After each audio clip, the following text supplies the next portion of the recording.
Okay, many people say that having a great start is like half bottle on. So, is there any technique to give a rousing start? Okay, definitely there are a lot of techniques to have a very strong start to your speech.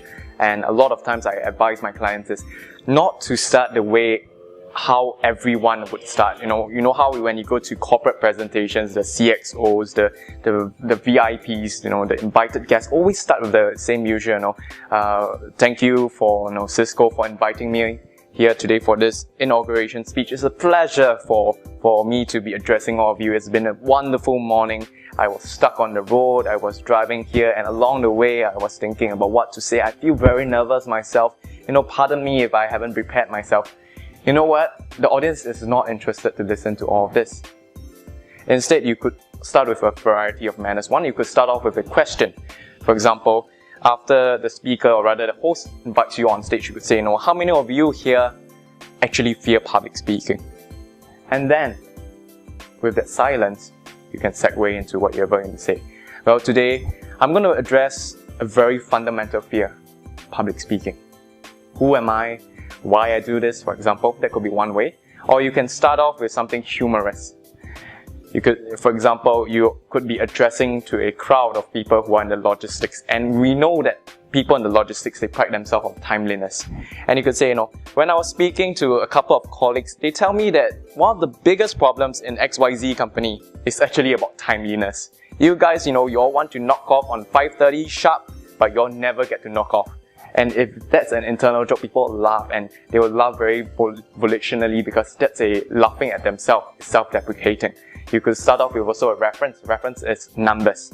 So you could say, you do something dramatic like taking 5 steps and then say, in the past 5 seconds, 35,000 children have just passed away due to malaria.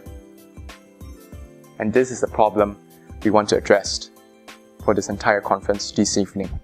So there are a variety of ways for you to actually start a speech in a very different and very grabbing manner. So the key here is knowing what works for your audience and also finding out what kind of styles are more comfortable for you as a speaker. Do you have any role models? For example, I was looking through your blogs and I got interested in how you mentioned Barack Obama's presidential election speech, where he shares his experiences a lot. And is there any way to engage your audience emotionally? Okay. I think in one of the blog entries where I wrote about Barack Obama's acceptance speech, I actually started out about a total of 8 points. And to your point about how do we really engage people emotionally, I think one thing that President Obama is very adept at doing is really painting pictures in the minds of your audience. So he was able to create scenarios whereby people could really feel for it and connect with. So take for example, he was relating how during the election period where there were young people at voting booths, sweating themselves out just to manage the whole voting process. There were people, queuing up on the streets wanting to make a change. There were people who were manning the telephones and having people to call in with inquiries, reaching out to people, doing outreach work.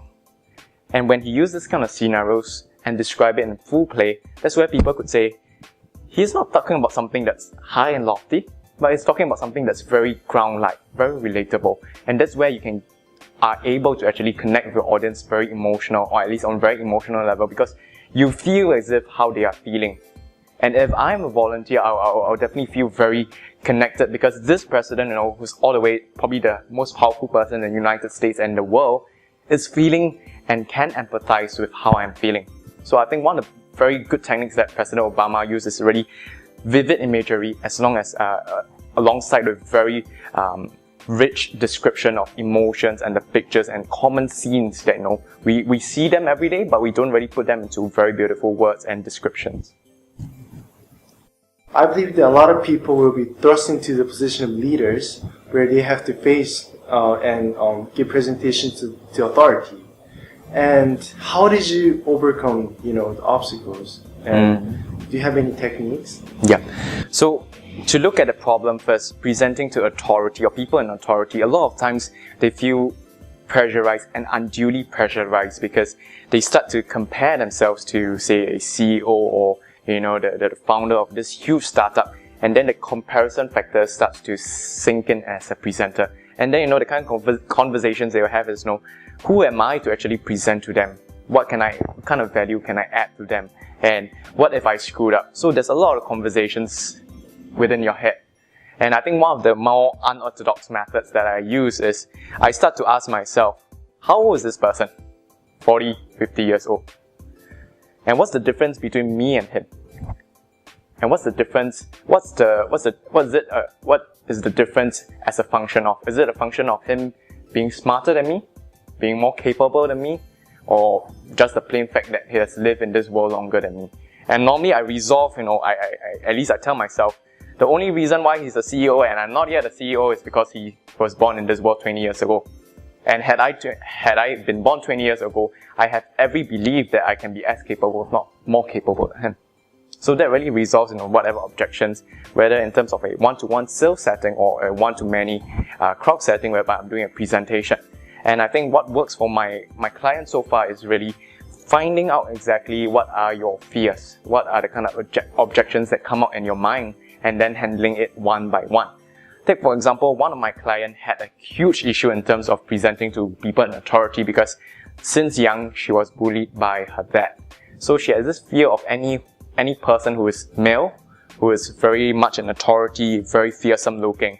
And how I actually got her to overcome this issue, which is where the coaching part and awareness comes in, is I forced her, or rather advised her, to speak to at least 10 people in the course of one week on the streets, where this kind of image would conjure some fear. So it could be she was on the street and she'll be looking for people who are fearsome and say, you're the fearsome looking guy, and say, hi, can I do a speech with you? And then I force her, or rather I get her to be aware of this fear, to overcome that fear with the kind of people whom she fears the most. And then through that process, after speaking to 1, a bit of struggle, 3, still a bit of inertia, 5, easier, 10, she realized that, hey, actually the fear isn't that bad after all.